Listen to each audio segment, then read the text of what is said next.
Today we're getting into a story of failure. And I have two different live streams going here. So I have TikTok going and I have YouTube going. And this will also be a podcast after I'm done. So today we're going to be talking about my failure on what is called the Wind River High Route. And the reason I wanted to talk about this today was so everybody can learn from my failure. If there's any questions about it, put it down below on TikTok, on the side for YouTube, and I will try to get to them at the end of the stream. But here's my story. So this was back in this summer, and we decided in the spring of last year, actually summer of last year, that we in 2022 wanted to do what was called a high route. And now what a high route is what I think of a high route is as a through hike on steroids. So you can think of a through hike as you're going on a trail and it's a manicured trail. There's not much you have to do in terms of navigation besides periodically checking the map, things like that. You know where you're going most of the time. You're never lost. It's really never sketchy. You're always seeing people. Now, a high route, on the other hand, depending on what it is, can be the extreme opposite of that because most of the time high routes are actually off trail. And when you start getting into off trail stuff, you start needing to know a lot about navigation. You need to be comfortable on talus, rocks. You need to be a lot better of a hiker in my mind. And so I wanted to level up, and that's what we were shooting for with this high route. I got together with two other buddies, and the reason I did that was because I didn't want to do this by myself because I knew it was going to be pretty intense. Typically, I will do through hikes by myself. It doesn't bother me at all. But this I knew was going to be very intense. So I got the help of two buddies to come with me. And we decided to do what was called the Wind River High Route. If anybody is from Wyoming, give me a shout out because I may or may not be moving there. And Wyoming's extremely beautiful, but this particular high route was in what was called the Wind River Range. Now, the Wind River Range is one of the most isolated, if not the most isolated mountain range in the lower 48. And we were doing what was called the Andrew Skurka version. So Andrew Skurka is this really advanced mountain athlete, basically, that has done a bunch of stuff in the mountains, and he kind of created this route. And so we thought that we would be able to do this. And let me tell you, it was pretty hard. And here's why. So, first of all, I had a lot of concerns. Before this about the difficulty of this route. And when I was telling my two buddies about it, it didn't really click for them, I guess. And I guess I didn't really I didn't know if I was being kind of a wuss about it or not. There was a lot of things that we had to consider with this. Number one, it was altitude. There was a lot of altitude on this particular route. Basically, most of the time you were staying above 10,000 feet. You were getting up to 13,000 feet on the first day. And anybody that's been in altitude before, leave a comment or a little chat. Let me know how you react to like being 12,000 feet and above. Also, Brody, I see that YouTube comment. Thank you very much, man. I appreciate that. You're the man. But altitude will wreck you. And so that was something that I was really concerned about. Now, one of our buddies was coming from Ohio. If you know anything about Ohio, you are basically at sea level, possibly below sea level. It's the Midwest. I can say that I'm originally from the Midwest, which is why I'm wearing a Wisconsin t-shirt or a Wisconsin sweatshirt. So I was a little bit concerned about how he was going to be in the altitude. My other buddy was up in Seattle and whatever. So the other part of this was the fact that it was extremely isolated. We knew that there was going to be days where we probably weren't going to see anybody because this was an off-trail route. So why would anybody be on this route unless they were doing the actual route? And most people were going the way I was going. However, I was most people go the same way. Now, the other thing about this was that it was only 100. This is only a 100-mile through hike. This is 100 miles. That's it. It was a 100-mile through hike, and we packed for 6.5 days. And knowing how slow we were going to go, we'll get into the story, but that was obviously a mistake. I mean, to put it into context, I ran 100 miles in 31 hours and 28 minutes. And within the first 2 days of this entire through hike, we basically were 23 miles in. Absolutely crazy. So this is basically how it started. On the way to this hike, my buddy asked me, should we bring a like a rain jacket? And that's kind of when I knew we were screwed, because if you know anything about the Rocky Mountains, if you know anything about Wyoming, you know that they have monsoon season. So, I should actually kind of switch this around, my YouTube to TikTok here. Let me see if I can jack this up a little bit. See if I can see the comments. Lungs feel like they're only at 60% at high altitude. Yeah, no kidding, right? But I knew we were screwed when my buddy was asking me if he needed to take his actual really good rain jacket. And I said, after being caught in all these Colorado trail monsoons the year prior, I said, absolutely. He's like, well, the forecast shows that it's going to be completely sunny the entire time. And I said, the forecast is going to lie. The mountains completely make their own weather. And not an hour later, we were driving and we were looking at the Wind River Range, and there was just these black, ominous clouds coming in. So super, super, super scary. And he was like, oh, okay, well, maybe I kind of understand what you're talking about now. Anyway, we get to the trailhead that evening, and I was a big proponent of wanting to hike in as far as we could that night. But our one buddy from Ohio didn't want to, so we ended up staying in the trailhead parking lot. We wake up in the morning, and our buddy from Ohio, super sick. Just all of a sudden got super sick. So it's 5:30 a.m. We're like, hey, man, are you going to be going with us? We got to start going. It was getting to be first light, and we wanted to get a move on the day. And he's like, dude, I can't hike. So we're like, are you shitting us right now? You just drove from Ohio to Wyoming, and the day we start hiking, you can't hike.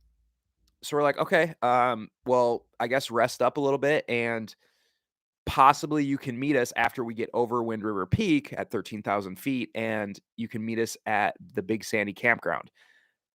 Keep in mind, he would have to drive about 2.5 hours around the mountain range and then hike in about 7 miles. But we were hopeful that he was going to be able to do that. So we start going, and we get about 6 miles in. It's just me and my buddy at this time, and morale's kind of down because we lost a dude. We lost our buddy. And as we're walking, I look through my pockets, and I'm like, dude, I don't have the description of the entire route. So you got to keep in mind, in high routes, they give you kind of a general map. And then most of the time you're relying on this description of what you're supposed to find and what you're supposed to see and how you're supposed to navigate this trail. For example, it's like, hey, go down this gully that is 213 degrees on your compass bearing to the right of the one on the left because the left one's cliffed out, blah, blah. It's pertinent information like that.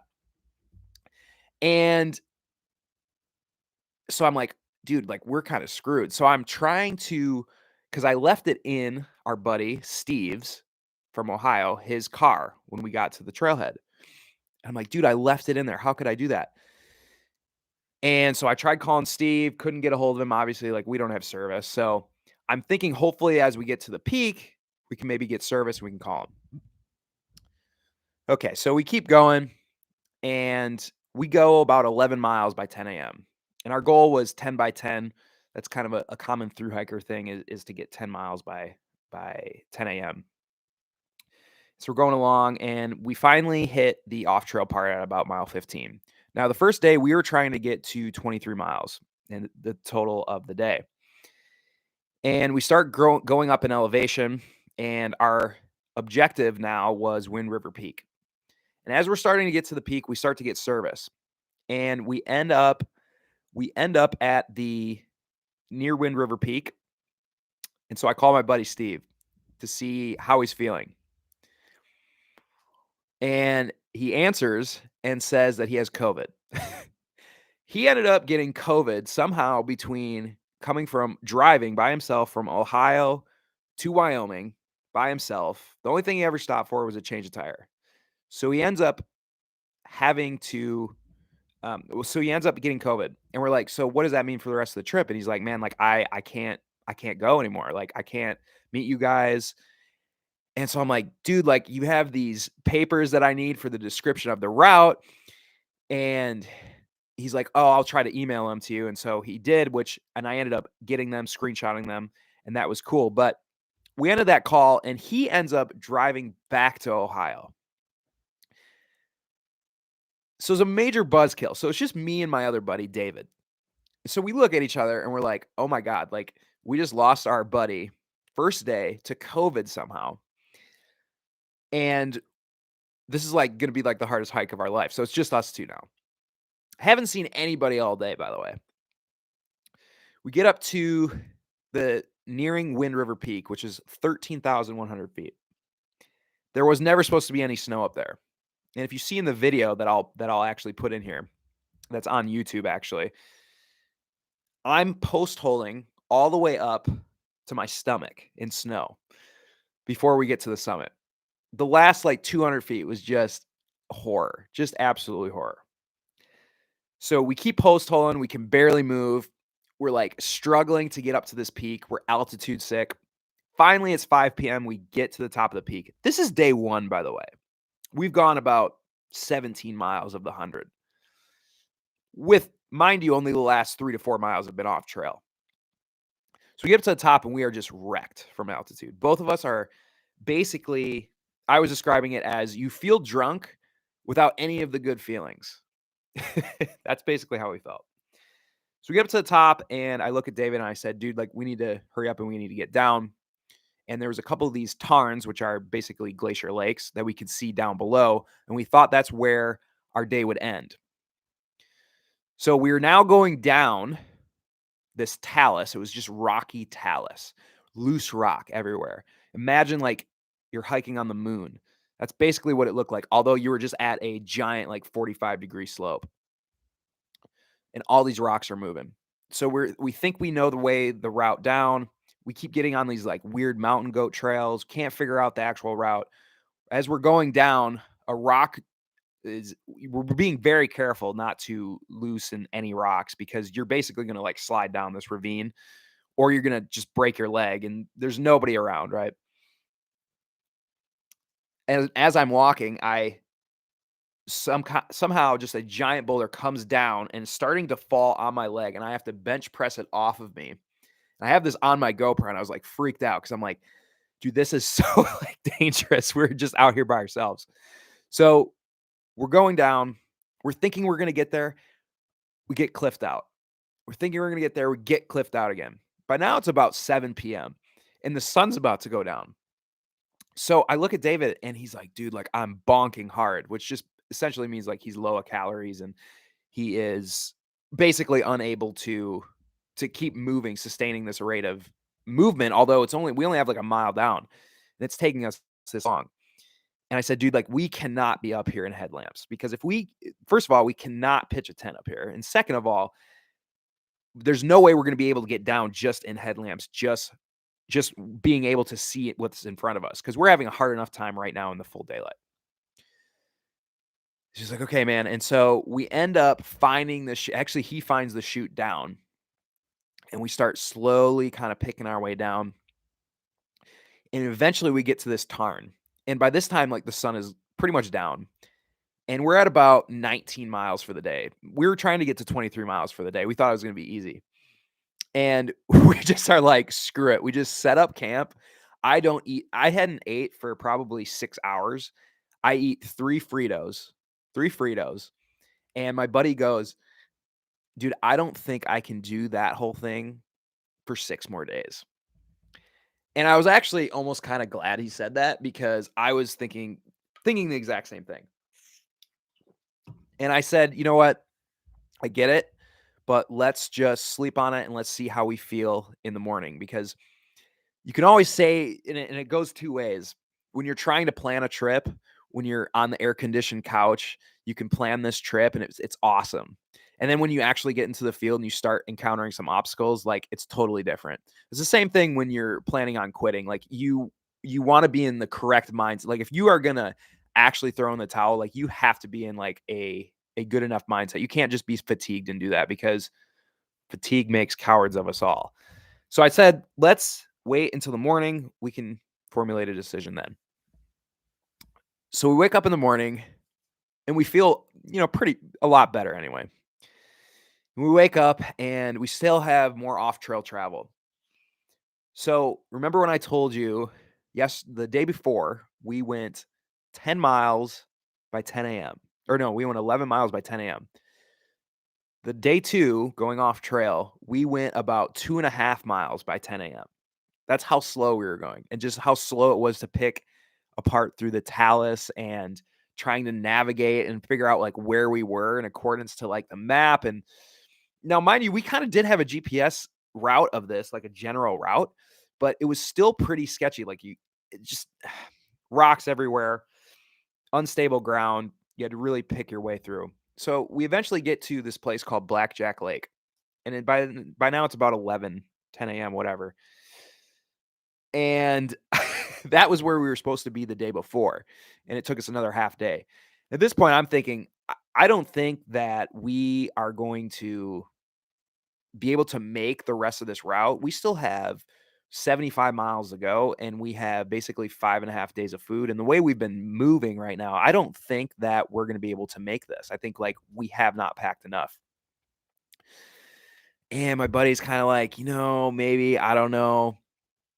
And so we keep hiking. We're trying to see like how are we going to feel or whatever. And we get over this pass and it kind of starts raining. We start getting that monsoon season type rain. And it starts raining a little bit again. And as we come over the pass, we get into what was called the Cirque of the Towers. So if you're a rock climber, like you probably have heard of the Cirque of the Towers.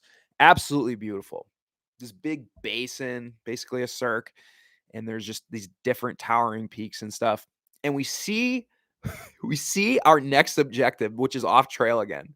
And it's about a 2,000 foot ascent up.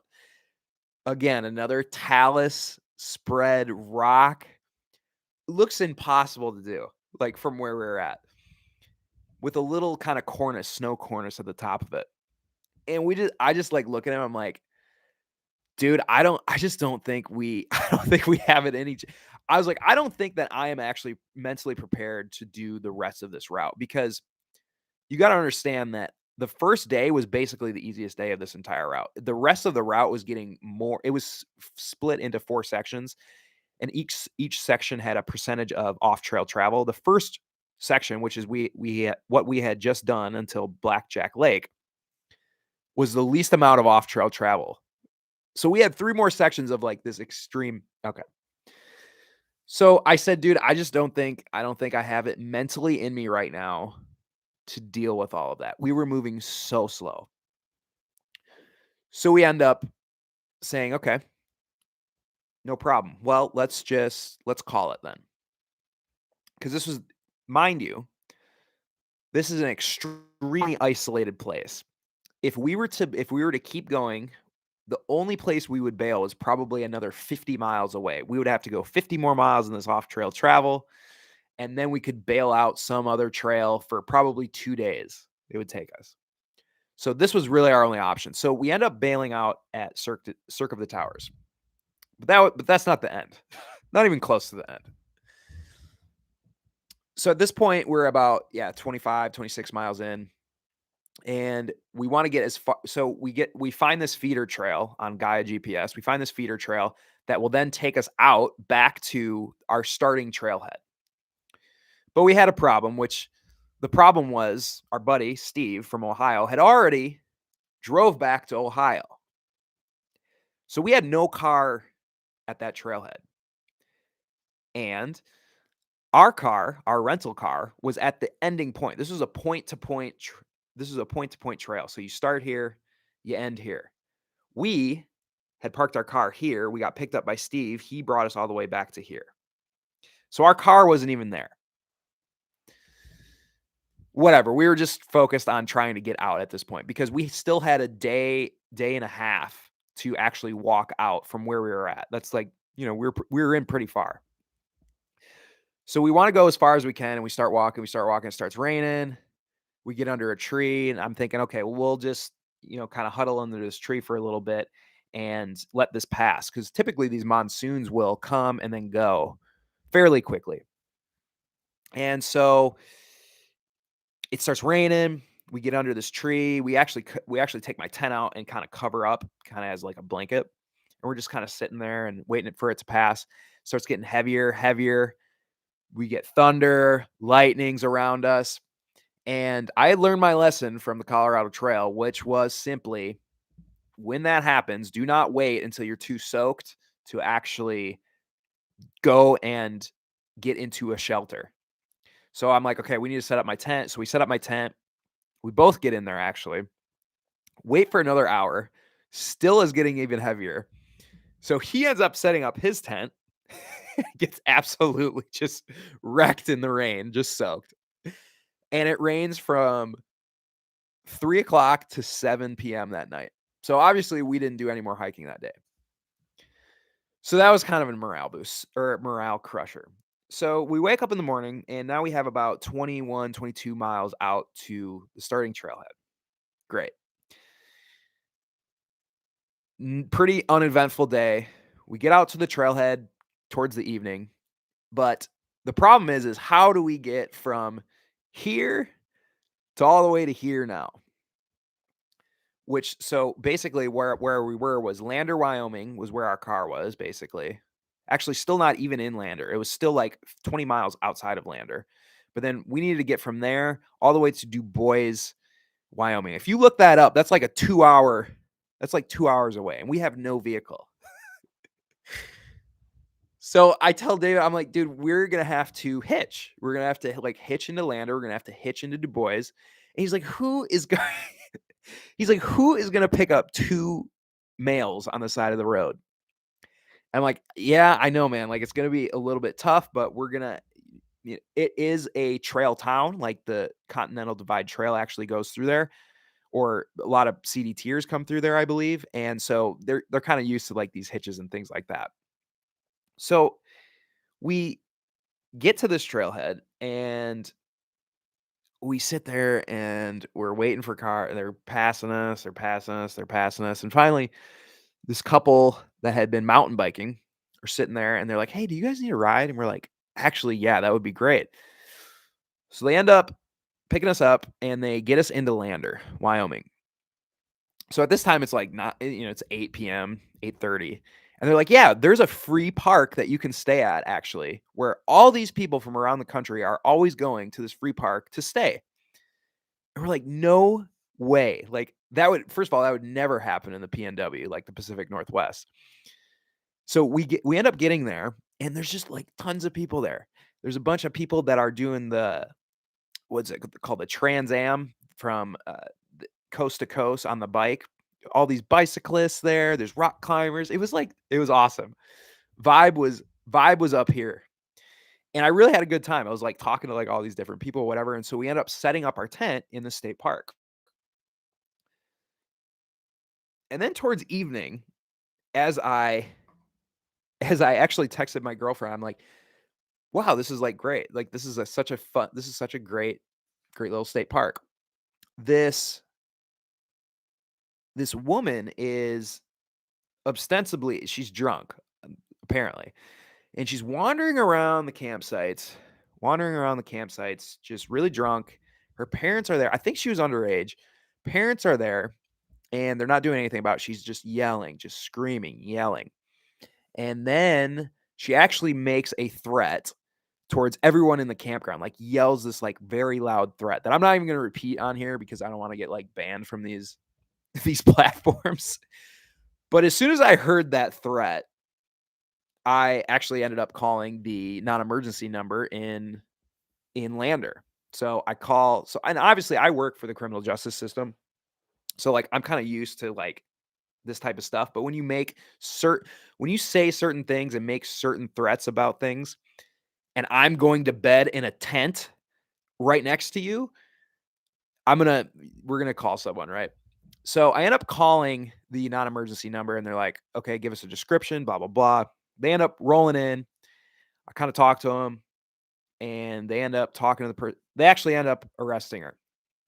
And I mean, I haven't heard anything back from it. I don't know what happened. I guess probably maybe I'll get a call one of these days about being a witness or something, but I haven't heard anything yet. So that was our night. So after she got arrested, I could sleep, which was great. And then, you never know. You might have saved some people's lives in the campground. So that was great. That was cool too. So wake up in the morning. Now our issue is we need to get to Du Bois, Wyoming. Du Bois, Wyoming is about 2 hours away from where we currently are. So we're thinking, oh man, okay, this is going to be a heck of a hitch. So we post up at the edge of town and we're there for an hour. Nothing. No, I mean, nobody's even giving us a wink, a wave, nothing. And finally, this woman pulls up in a truck and was like, "Hey, where are you guys trying to get to?" And we told her, and she's like, "Well, I can take you to Fort Washakie," which is basically in between both of them. And we're like, "Okay, sweet. Like that'll get us closer to where we're at. Like 45 minutes closer." And it was really cool. It was an awesome hitch. She was native to, I don't think Wyoming, but she had said she had been all over the world, loves living in Lander, gave us a bunch of history, told us where Sacagawea's grave was, which was in Fort Washakie. Super cool. Gave us a bunch of history on Wyoming and all that. Ends up dropping us off at Fort Washakie. And it was great. And so we sit there and we're like, okay, well, this is actually in the middle of nowhere. Like, I don't know, we're now trying to hitch on the side of the highway. We actually end up getting a hitch within like 10 minutes randomly. And it's this gal and her nephew. Super cool again, gave us a bunch of history on Wyoming. And they end up taking us all the way back to Du Bois, and not even just Du Bois, but literally like off into this gravel road to the trailhead to get to our rental car. Now, we got to the rental car, which was great, and they dropped us off. We thanked them, and they left. And as we get to the rental car, I realized that I left the lights on the entire time. So go to flip the car on, car's dead. So we have to end up waiting again. We have to get some jumper cables from this other kind of family that was somehow at the trailhead. And of course, then, you realize that I also realized that I didn't fill up with gas before I got there. So the gas light's on. So gas lights on. So we got to coast basically this gravel road back to town somehow and finally end up getting gas and whatever. But that's not the end of the story. It's still not the end of the story yet. So now we have to drive all the way back to Salt Lake City, which is where my buddy's at, which is where we're flying out. So I had a flight out of Salt Lake City for Monday. Now it is Sunday of the week before that Monday. So it's not saying that I'm flying out the next day. It's flying out the next week Monday. So I have like 7 days to burn. And I'm like, well, what am I going to do first of all, Steve, the Ohio buddy, had all of our running gear, like our running vest and all that stuff. So he brought that all the way back to Ohio. So we didn't have any running gear. We had like all this backpacking gear. Like, what are we going to do? So I'm like, I am not going to wait 7 days to go fly out. So as we're driving, I'm like looking at those budget fares, right? You see those budget fares online and they're like, book now. We'll give you the details later. You can't see them until you book. But it was like super discounted price. So I'm thinking, okay, whatever, no problem. But I mulled it over for a little bit and I was like, I'm not going to do it yet. We'll see if they keep going down. Well, the next morning, we're trying to scramble. We were going to do something real quick outside of Salt Lake City in the Wasatch Range, do some scrambles. And as I'm sitting there, it's like super early in the morning, and I looked and I was like, "Oh my god!" Like the budget fare, like went down in price. Sick. So I'm like, book, and I'm like looking at the details again, and I'm like, "Oh my god!" I ended up booking it like I was still in Portland, going to Salt Lake City. Basically, what I'm saying is I booked it the wrong way, the wrong direction. So now I have 2 flights that I don't wanna use. So I'm like, "Oh, well, the airline will just switch them." Call the airline, literally talking for like 2 hours. They will not. This is a tip, do not buy a budget fare and try to get refunded, because I was like, "Look, I'm not trying to pull your guys' leg here. It's not like I scheduled this budget fare and didn't like the details. It's like I literally just screwed it up." And they're like, "Nope, nothing we can do about it." So I ended up buying a 3rd flight, literally a 3rd flight to fly out the next day, because I'm just like, at this point, I'm just like, I am so over this. I'm so over this whole entire thing. So over this whole entire day, or this whole entire trip. So anyway, end up flying out and back home, and that's basically the end of the story. Pretty much a giant disaster, but there's always lessons to be taken away from a disaster, and here's what I came up with. So number 1, high routes are basically advanced through hikes. So if you are somebody that is getting bored of backpacking, getting bored of through hiking, I would totally recommend a going on a high route as the magic sauce to help that, because it's just a lot more skills involved. There's a lot more thinking, and it's a lot more difficult. The other thing is it's always going to take you a longer amount of time than you think on a high route. You think that like you're so used to going 2.5, 3 miles an hour on a cruisy trail. It's not the case on a high route. So really, I mean, 1 mile an hour is, you're moving pretty good. And the other thing is to start with an easy version. Like I said before, we went with the Skirka route of the Wind River High Route. Now, some people, when they're first time doing a high route, they could probably complete that. It wasn't me. I would say go with an easier high route to start with. I am now looking at what's called Allen's version of the high route, which is a little bit easier than Skirka's version. And you got to mind, you know, you have to know that Andrew Skirka is an intense dude. So it makes sense that his route was super hard. The other thing is there any ultra fans in here? Leave a comment on TikTok or YouTube if there's any ultra fans watching. But ultra Timps, I wore those for this hike and they got absolutely shredded. Not good on talus. There's barely any grip. If I was to wear something, what I would probably end up wearing again would be the Ultra Lone Peaks. There's a lot more grip, and they can actually grip on the talus and on some of that rock that you're trying to like stick to instead of flying down a cliff. The other part is that I would recommend definitely not going alone unless that's what you're into, but having 3 people at least is very fun, and the reason is because you're gonna go through a lot more peaks and valleys of morale on a high route than you are with a regular through hike, in my opinion, and having 3 people, usually the third person can bring the other 2 out of a funk or vice versa. And so if both people are in a funk though, it's kind of hard to get that other person out of a funk if you're still good, but the other person that's with you is kind of in a funk. It is a little bit difficult, and it kind of weighs on your morale as well.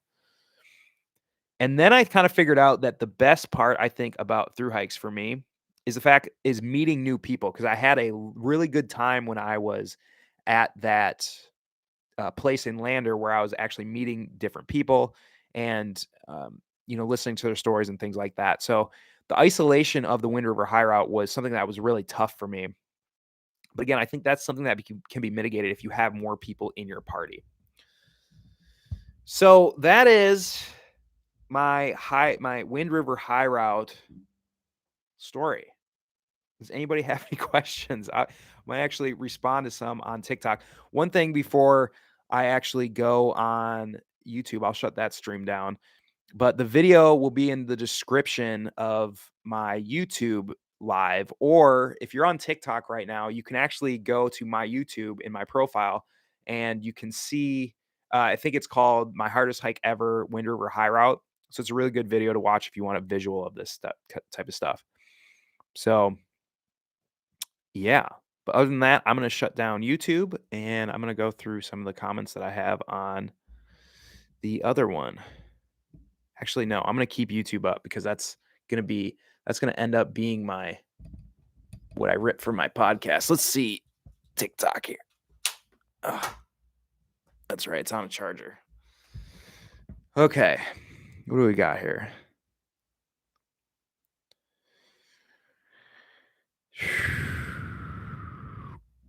Coach, by the way, I am not quite sure how like badges and stuff work on TikTok and things. So people are going to really have to. Ooh, this is where I can put my phone from now on. That's a lot easier. One person said Granite Peak. Yeah, Granite Peak is something that is on my list as well. Oops. I fasted for 3 days last week. You'd be surprised how long you can go without food, but obviously depends on calories you burn. Yeah, definitely. I definitely get that. Fasting is interesting. I have done some fasted runs and things like that before. I think you definitely need to get used to it prior to going out and things. It's something that's pretty hard if you aren't really adapted to, right away. But yeah, it definitely can be effective. But more of a hiker working on becoming a rock climber, but I just tore my bicep. Oh, interesting. Okay. Well, I have a lot of comments with this one. So that is exactly kind of what I'm doing as well. I have been starting to transition into rock climbing too. And I don't know, it's just kind of that natural thing of like, right? Like you kind of want to you want to go another level up. And rock climbing was like that for me. Especially I haven't done it yet, but trad climbing. I do some sport climbing. Lead climbing is kind of scary for me, but I'm not really that interested in being like the best climber ever. I'm more of like I just want to be out there and know how to do some of the climbing moves and understand how to do like trad climbing for different adventures. But to your point of the torn bicep, I also have a torn bicep, or did tear my bicep. If you can see it right there is the scar. You probably can't see it, but yeah, that sucks, man. But the recovery isn't too bad on it. My only advice, if you want it, would be I did a lot of sauna, a lot of cold soaks and stuff. I felt like that helped my recovery as well as collagen helped a lot too. So I did have surgery. I did have surgery on it. It was up. So I had the distal tear. So it was from the bottom, this part here instead of like the Popeye one. So I had the distal tear and they had to go in there, fish it out, and then reattach it to my bone because they're like, yeah, you're going to want to use your bicep again. So yeah. Oh, that's cool. Nice. Yeah. So you'll be good then. Hopefully that'll heal. Collagen really helped a lot. So, but other than that, thanks everybody for joining. This will be on a podcast as well. It's called the Peanut Butter and Mountains Podcast.